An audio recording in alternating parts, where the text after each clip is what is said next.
And Generaider shakes up an entire regional. Make sure you guys smash the living crap out of that subscribe button so you guys don't miss out on more awesome content. The Queens Regional out of New York here. Now, this is actually a pretty interesting breakdown here because you get the chance to see a different side of today's meta. Well, I mean, to be fair, Unchained was your most represented deck in the top cut. So, you've got a very meta-filled, competition here, which is fine. When you look at a lot of these top cuts, you usually see Unchained kind of sitting at the top here, and then you see Change kind of shifting around that here. I think that this is another one of those cases, the more meta present, but wait, there's no Rescue Ace. There's no tier. This is actually kind of cool.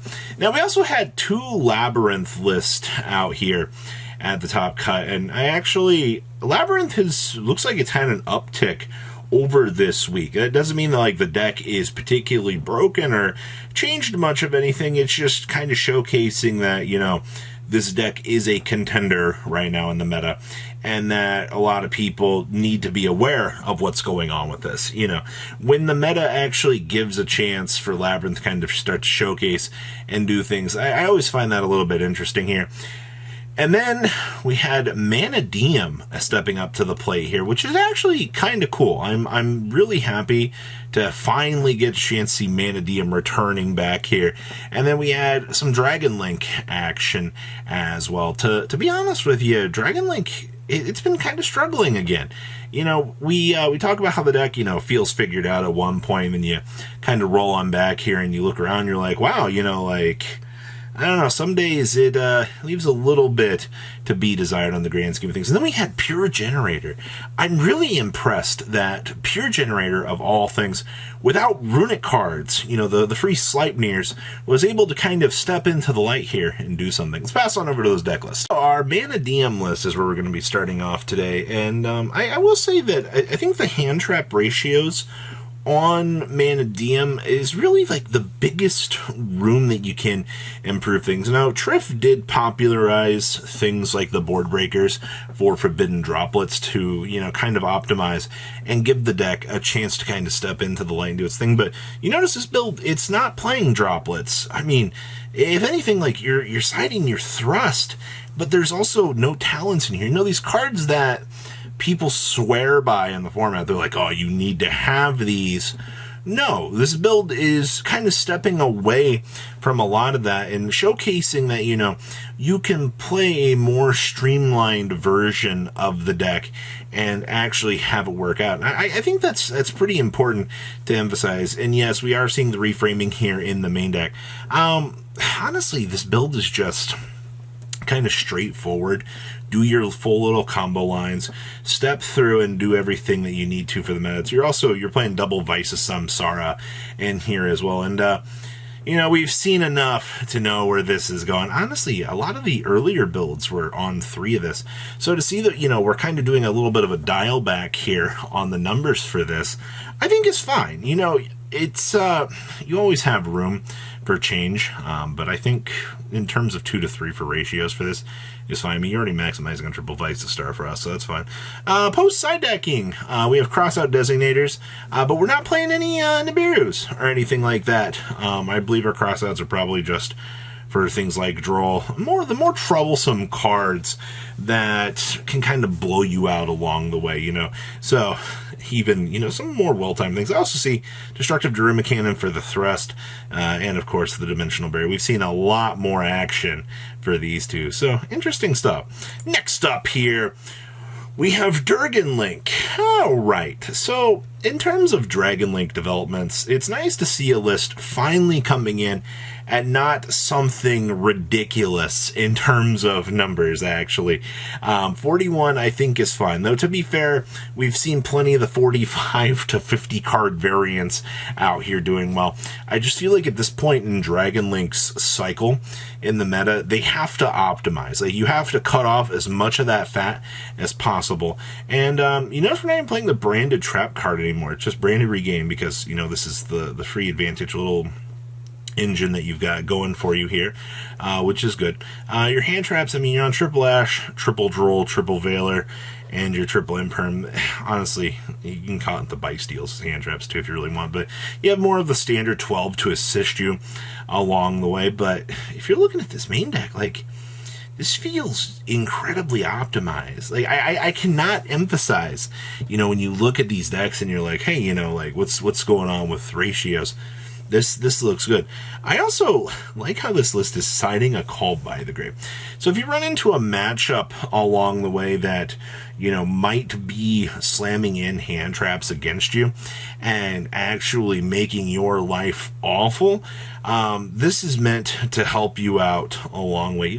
Most people, I think, if they're going to opt to play this, usually toss it in the main. So this is definitely caught me off guard here. And we said additional Jerusalem's. Once again, same thing, matchup dependent. Spellbound's actually a nice little recursion to actually see here as well. And I see we are citing 2 towns. No thrust, by the way. That's actually good news if you were somebody out here looking at this list going, is this worth it? Well, it's optimized. And I think that's what you want to see for Dragon Link.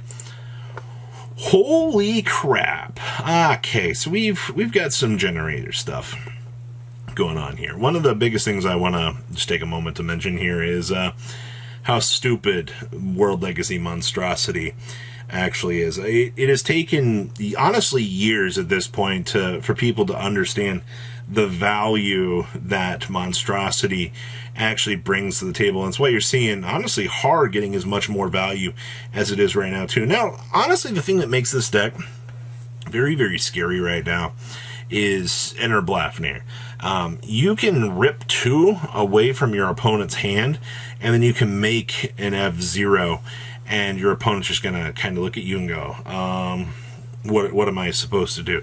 So when you can start getting into that, the whittling of the resources here, so you can set up and do your thing. Now, honestly, I give F-Zero a lot of the credit here, but a lot of this is like your utility assets that the boss stage gives you. Har, the delusion here. You get a lot of value across the board with a lot of the little stray stuff. Also, Mr. Big German Gandar here is also, incredibly good for what it is. So we've all seen the utility assets that this pile can bring to the table, but I really do think a lot of people are not really prepared for this deck right now. And it's amazing because Generaider was slept on for so long, but it took, the format reaching the level that it's at right now for people to actually look at this and go, hey, this is the chance for us to actually play the decks that we want to play. And I don't know, seeing Generaider step into the light here for this format, I think has been a very good thing, all right? Gotta love when the meta actually allows for things to actually shine. And our last list out of this event actually is one of our Labyrinth variants here. Now, so many people are so different about the field spell right now. It's actually kind of crazy to me. You main the field spell, you side the field spell, or you just gut the stupid thing out of the deck. It really just depends how you want to go about the current era of deck building. And then, of course, I see we have triple Arias doing its thing as per usual. And somebody actually is playing Terrors of the Overroot in this deck as well. Terrors has been kind of kicking around a little bit. I think the card is incredibly good for what it is. And triple Destructive Daruma Cannon. This is also another one of those little tech choices out here that you look at and you're like, wow, we're actually doing this right now. We're actually getting the chance to see 3 of these, because most of the builds are playing maybe 1 to 2. So this is kind of cool. I also see, yeah, that's a Clara and Rushka. That's definitely something a little bit more cute along the way free stepping fodder out here to, you know, make our SP Little Knight. Now remember, I mean, this is still an effect monster because has our little condition on it. Thank you for having that little extra line of text on the card just to make it 100% more playable. Gotta love this game. So what do you guys think about this regional? I think you have a lot of interesting moving pieces out here for this event. And I think it showcases a lot of the stupid craziness that we can have right now. So what do you guys think? Comment down below what you guys think, and I'll see your beautiful faces back here in a day, guys. Peace. Patrons, thank you.